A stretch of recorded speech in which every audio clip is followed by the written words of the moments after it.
Bueno, hoy tenemos a una persona muy especial que es el doctor Héctor Salamone, alias El Cholo. Hace muchos años que nos conocemos. Yo creo que nos conocimos en el que probablemente fue el primer evento específicamente de cirugía de hombro de Argentina. Puedo estar equivocado, pero eso fue hace 28 años en el Hospital de Clínicas.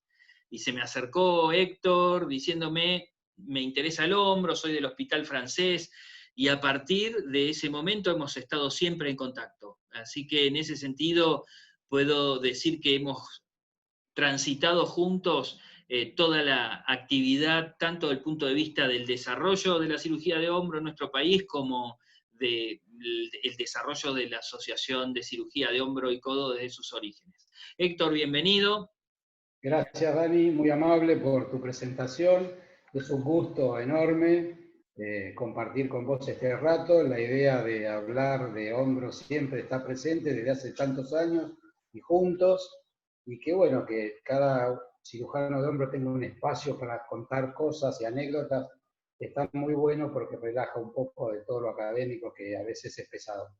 Bien, a ver, empezaría por preguntarte por qué Cholo, porque siempre se nos escapa, nosotros tratamos de ser formales, pero en realidad nos cuesta decirte Héctor. Sí, es una anécdota muy graciosa. Te imaginás que data de mi época del hospital, en el cual ya hace casi 40 años que estoy. Mi jefe era, tenía su apodo, él era entrerriano y él era el apodo de Cholo. Entonces, en las recorridas, él, como siempre los jefes van adelante y todos van atrás. Entonces, en el hospital decían, ahí va el Cholo y el Cholito. El Cholo y el Cholito. El jefe dejó de estar en el hospital, dejó de ir como jefe, se jubiló y demás, y el apodo lo heredé, porque Cholo no Porque corresponde con mi nombre. el Cholito eras vos. Claro, porque era el Cholo y el Cholito, ¿me entendés? O sea, Uh-huh. iban todos caminando detrás del jefe, y los que te conocen ahí del ambiente del hospital, y a veces yo me quedaba solo con él, entonces era el Cholo y el Cholito. Cholo, Cholito, Cholito, Cholito, y me quedó Cholo. O sea, no tiene nada que ver con mi nombre, porque mi nombre es Héctor. Yo me llamo Héctor Jorge, entonces Cholo no coincide. Héctor, ¿y cómo fue después que derivás para el tema de hombro? ¿Fue ese jefe el que te Sí, impulsó? sí, vos fíjate, un día a mí me empezó a llamar la atención todo lo que era el hombro, por qué en esa época no funcionaba bien o quedaban tantas secuelas o no se querían operar esas cosas. Entonces, un día le propuse, le digo, jefe, escúcheme, yo quiero hacer un consultorio de hombro. ¿Usted no me habilita unas horitas para trabajar, habilitar un consultorio? Y dice, no, pero si el hombro queda siempre mal, andan, viste, se le pone un yesito así nomás, las cirugías vos fijate cómo andan. Le digo, pero mire, yo estuve leyendo algunas cosas, a mí me gusta, me parece que no es tan así, le digo. Me dice, más, sí, le hinché tanto que me dijo, más, sí, hace lo que quieras, hace lo que quieras. Bueno, yo me puse un consultorio un par de horas que tenía un paciente en toda una tarde ahí en el hospital. Después empezaron a ver dos, tres, y en el término de un mes ya tenía la lista completa, o sea, el horario estaba completo. Esos fueron mis inicios en el hospital, tratando de empezar a hacer cirugías específicamente de hombro, buscando buenos resultados. Y realmente Aclaremos, perdón Héctor, aclaremos que ese no, hospital que nombramos era el Hospital Francés, que era el hospital de la sí, Comunidad Francesa de Buenos Aires y de Argentina en realidad. sí, sí, sí. En realidad es así como ahora ya no existe más, ahora figura como Hospital César Milstein, y ese hospital francés fue el primer hospital de comunidad que hubo en la República Argentina, o sea, es más antiguo que el italiano, que el alemán, que el británico. Fue el primer hospital de comunidad que tuvo la República Argentina. Ah, O mira, sea, yo tenía el concepto que había sido el británico el primero. no, Mira. no, no, el primero era el hospital más antiguo de comunidad en la República Argentina. Ajá. Sí, Y se dice que aún en ese hospital las estatuas te saludan cuando pasás, hace 40 años que estoy. te conocen todos. Sí, sí, yo te digo, mi vida está en ese hospital, o sea, yo conozco, a pesar de que ahora tiene muchos arreglos, edilicios y demás, siguen estando muchas cosas de esa época, pero yo puedo entrar siempre les digo a muchos, yo puedo vendarme los ojos en la puerta del hospital y entrar y no llevarme por delante nada. Es mi casa, te digo que es mi casa ese hospital. Y fue, ¿a quién reconocerías como tu maestro? ¿Fue el Cholo digamos, El dentro? Cholo tuvo mucha actividad académica en la Sociedad de Ortopedia. Él me enseñó mucho a la presentación de los trabajos. Yo con él aprendí mucho a lo que es la presentación de un trabajo cuando vos das una charla o una conferencia. Pero tuve un par, yo tenía 2 o 3 maestros. Uno de ellos falleció, el doctor Assad. El doctor Assad fue jefe del servicio y se murió en el servicio. Yo un día llegué y estaba toda la terapia intensiva encima de él, tratando de reanimarlo. Él falleció en el servicio. Hizo un infarto masivo y se murió. Pa. Él era un gran anatomista, y es lo que yo promuevo con los residentes, que les digo que tienen que estudiar la anatomía a pesar de los años que uno tenga. Yo lo sigo haciendo todavía, Dani, yo sigo leyendo anatomía, me encanta la anatomía, porque la anatomía es la puerta de la traumatología. Un tornillo lo pone, como viste, cuando uno los quiere maltratar a los residentes, le dice, un tornillo lo pone un mono entrenado, pero un mono se lleva por delante la arteria humeral, se lleva por delante el nervio circunflejo, entonces la anatomía nunca va a cambiar. Las técnicas quirúrgicas van a cambiar, los procedimientos quirúrgicos pueden llegar a variar desde los materiales, pero no va a variar nunca desde la anatomía. La Héctor, anatomía ¿vos es estudiaste en la UBA? Yo soy ex alumno de la UBA, sí, claro. Porque nosotros tuvimos la suerte en la Universidad de Buenos Aires de tener una escuela de anatomía muy sólida. Realmente Sí, sí, cualquiera de las sí, cátedras tiene una sí, tradición sí. de anatomía francesa, sobre todo, muy fuerte, Bueno, ¿no? mis primeros libros de traumatología que compré fue la famosa enciclopedia, que era francesa. Claro. Ujú. Imagínate, hoy hablan de la técnica como se puso de moda de la Target, y en la enciclopedia, que es un libro que tiene más de 50 años, ya estaba, por supuesto, descrita. Entonces, una de las técnicas que ellos más hincapié hacían era en esa. Me acuerdo que las recibía mi papá, que venían los fascículos y Venían después en venían las... fascículos, Sí. tal cual, sí, Ujú. y las tapas rojas, que tiene Exacto. tapas rojas. Sí, es un libro maravilloso, porque todas esas técnicas nunca han sufrido modificaciones, pero no van a cambiar de moda, ¿me entendés? Y de todas esas técnicas que vos aprendiste, si yo te pidiera que me dijeras tu técnica ideal o la que más te entusiasma, cuando vos tenés la cirugía mañana y estás entusiasmado que vas a entrar al quirófano a hacer determinada cosa, dentro de lo que es hombro, ¿qué te entusiasma más? Mira, vos lo sabés muy bien y muchos lo saben. Nosotros, y yo particularmente, me formé haciendo cirugía abierta de hombro. Ujú. La aparición de la artroscopía es un evento o una técnica, como vos lo quieras llamar, que es posterior, muy posterior a todo lo que es la cirugía abierta. Hacer una inestabilidad de hombro abierta para mí nunca fue un problema. Lo hice durante mucho tiempo, la técnica de Bankart con todas sus modificaciones, dependiendo de lo que necesitaba el paciente. Eso, y haciéndolo a cielo abierto, ¿me entendés? Viendo el labrum, viendo la cápsula, y manejando muy bien el tensado del subescapular para que no queden esas famosas limitaciones que tanto se le achacaban a esas técnicas, que cuando vos hacías cirugías abiertas quedaba la rotación externa comprometida. No, nunca me pasó, o sea, obviamente alguna limitación técnicamente, mecánicamente les quedaba a los pacientes, pero no era esa famosa inhabilitación que sufría el paciente por recibir una técnica abierta. No es así, porque vos lo sabés muy bien y me has escuchado decirlo, hablaban y se habla de la curva de aprendizaje en la cirugía artroscópica, como si Exacto. la curva de aprendizaje en la cirugía abierta no fuera también importante y larga. Y Entonces, eso es real. Yo la me acuerdo subestimación de la cirugía abierta no puede ser, la tenemos que defender, porque es totalmente, yo me acuerdo hace la muchos, anatomía misma. totalmente. Me acuerdo hace muchos años que escuchaba a alguien que había dado una conferencia hablando de la artroscopía y en su momento creo que se hablaban de 300 casos como para hacer la curva de aprendizaje. Y después esa misma persona dice, hice una prótesis de hombro y el resultado fue un desastre.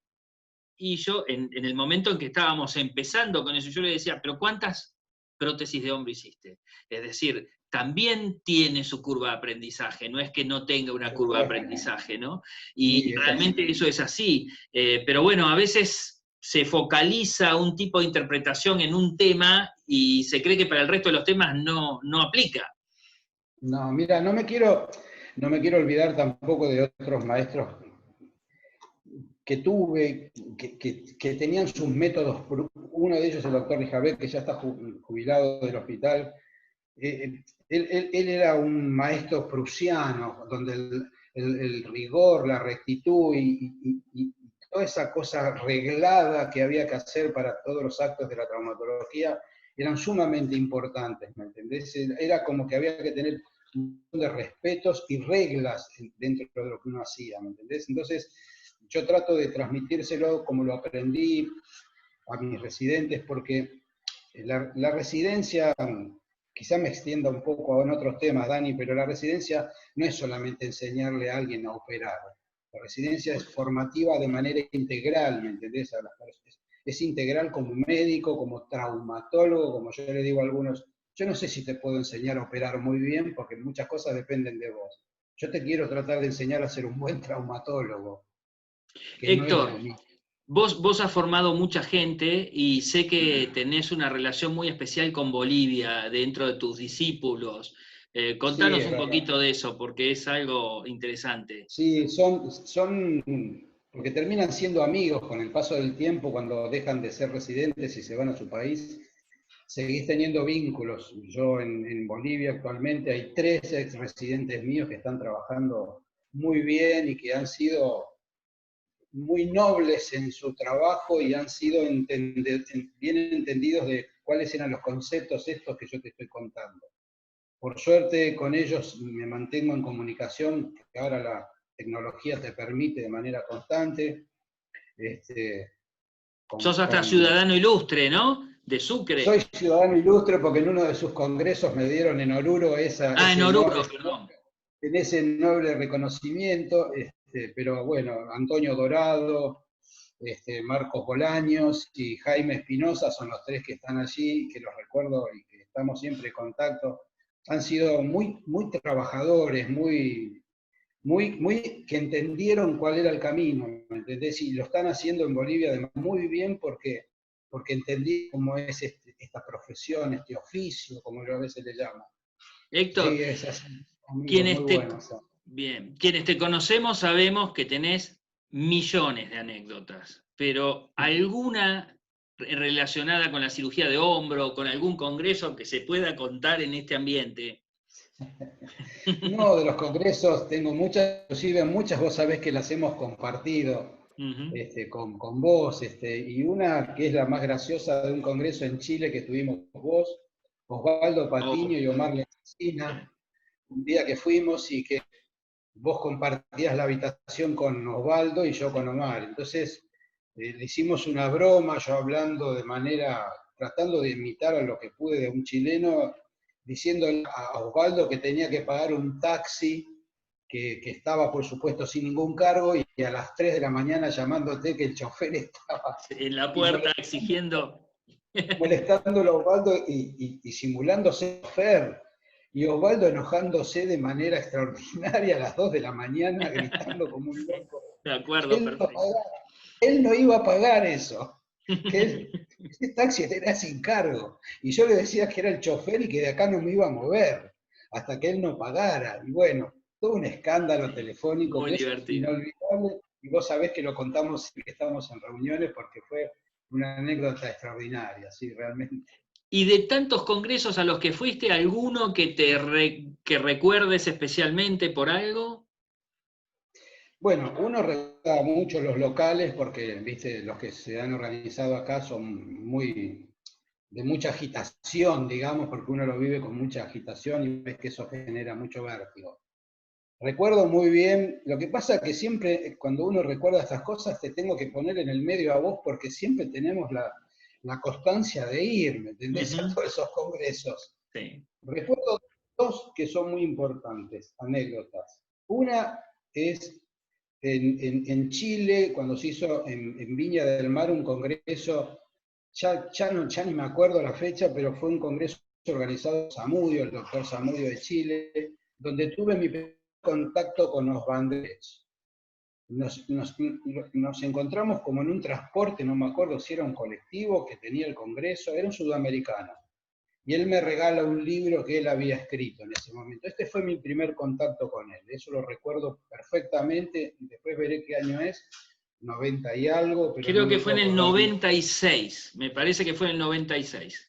Eso fue un congreso, que vos no podías ir porque estabas en Alemania, en otro evento.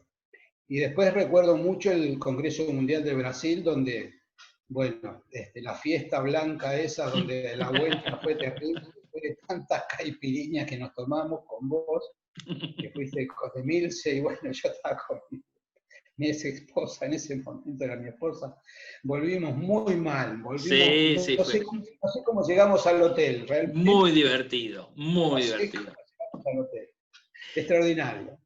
¿Y cuántos vendrán por delante? Esperemos, Cholo. Y hablando de eso, ¿cómo ves el futuro de la cirugía de hombro? ¿Cómo ves tu futuro como cirujano? Las dos preguntas. Interesante. Mirá, Dani, yo creo que se viene una era que ahora estamos viviendo una, que ya te voy a decir cuál es, y la que se viene es la del hombro. O sea, nosotros ahora estamos viviendo la era de las revisiones. Se hacen revisiones de cadera, se hacen revisiones de rodillas, prótesis estoy hablando, ¿no? De Sí, revisiones protésicas. sí. Obviamente se desarrollan mecanismos 3D, porque ya las prótesis que hay que remover cuesta mucho trabajo, apareció el tantalio, aparecieron elementos que son indispensables para esas revisiones. Yo creo que se vienen las revisiones de hombro, de prótesis de hombro, por la gran cantidad en los últimos años, en las últimas décadas, de la pérdida del miedo a poner una prótesis, del avance con la prótesis reversa que ha tenido el universo de hoy, y de que, por supuesto, los excesos traen a veces consecuencias, ¿no es cierto? Entonces, en esa vorágine que se ha devorado a los cirujanos, o sea, las prótesis se comieron a los cirujanos, donde se están poniendo muchas prótesis, inclusive creo que hay una yo creo que hay una sobreindicación. Pero eso se paga también. Entonces, yo creo que lo que se viene es la era de las revisiones. Yo creo que el futuro, todo cirujano de hombro tiene que estar muy atento ahora también a aprender y a saber cómo hacer revisiones de hombro, porque es lo que se viene. Esto no sé cuánto tardará. Como primera opción, tratar de prevenirlas, ¿no? Yo sé que, Sí, por a supuesto. ver, hemos operado varias veces juntos y es un placer. Yo eso siempre lo hablaba con Rockwood. No es lo mismo, decíamos con Rockwood, operar con alguien que no está interesado en hombro y que está pensando en otra cosa, no está concentrado, no está totalmente involucrado, si cumple con lo que tiene que hacer. Y otra cosa es operar con alguien que realmente adora el hombro, que se apasiona por el hombro y uno disfruta eso de una manera enorme. Pero sabiendo eso, yo también conozco tu faz de defensa del tratamiento conservador, porque es muy fácil indicar una cirugía de hombro cuando el hombro lo pone otro. Yo siempre digo eso, ¿no? Entonces yo trato de Tal tomar la cual. decisión como si fuera mi hombro. Y yo sé que vos, siendo un gran cirujano, también sos un gran defensor del tratamiento conservador. Sí, sí, claro. Porque uno, mira, justamente uno de los últimos maestros que me gustó mencionarte fue, y es todavía, que bueno, ahora él acaba de jubilarse de mi hospital, es el doctor Spandonari. Yo con él aprendí la templanza para pensar, ¿me entendés? Para que cuando, tanto en la cirugía como cuando en la indicación, y tenés que pensar no esperarte, pero tampoco llevarte por delante, como vos bien decís, la indicación rápida de colocar una prótesis, que existen otros tratamientos y que uno tiene que pensar ¿qué harías vos si recibís eso? ¿Me entendés? Con tu hombro, como con tu rodilla, como con tu cadera, o qué harías vos si fuera tu madre o tu padre o un hermano, ¿me entendés? Entonces, Absolutamente. yo creo que esa es parte de la educación médica, también tomar la decisión en función de qué haría uno con un ser querido o con uno mismo, ¿entendés? Porque uno ya sabe cuáles son las consecuencias de lo que va a hacer, las que podés tener de manera inmediata y las que podés tener de manera mediata. Entonces, la indicación médica también tiene que jugar alrededor de eso. Héctor, realmente esto daría para seguir horas, pero la idea es dar una dosis como para que la gente se quede con ganas de más. Por suerte, nosotros sabemos que estas conversaciones entre nosotros dos van a seguir por muchos años más en distintos ambientes, sin lugar a dudas. Te agradezco mucho tu tiempo, tu predisposición y te agradezco mucho tantos años de amistad, Héctor. Te agradezco que las veces que nos tuvimos que decir alguna cosa porque estábamos en desacuerdo, fue como uno espera que lo haga un hombre de bien, de frente, y siempre fue así, y siempre va a seguir siendo así. Así que la verdad, un placer haber podido compartir con alguien que es parte de mi historia ya, a esta altura de la vida. Gracias, Dani.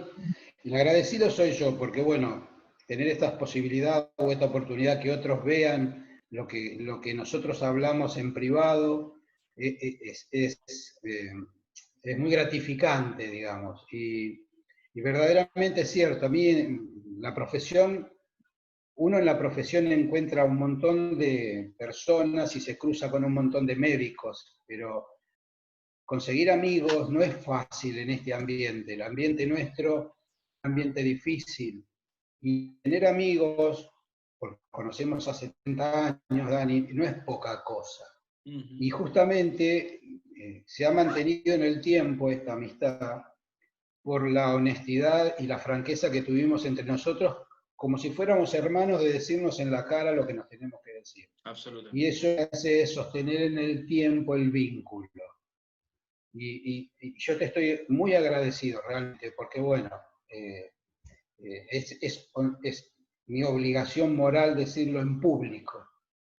Yo te estoy muy agradecido. Al contrario, Cholito, al contrario, y bueno, y vendrán muchas cosas más por delante porque esto recién empieza. Te mando un abrazo grande y... Gracias, Daniel. Un saludo para todos, gracias.